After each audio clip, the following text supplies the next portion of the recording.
How to add overlay on CapCut app. Hello guys, so in today's video I'm going to show you how to add overlay to your video on CapCut easily. First thing, go to CapCut. As you can see, this is the home page. Now you can upload a new video from here or just choose from your drafts. As you can see, I already have this video, so I'm gonna click on it. Now if you want to add an overlay, all what you have to do is simple.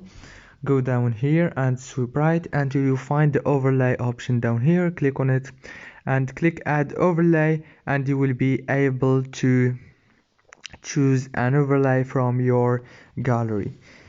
If this video was helpful, please don't forget to like and subscribe, and thank you so much for watching this video until the end.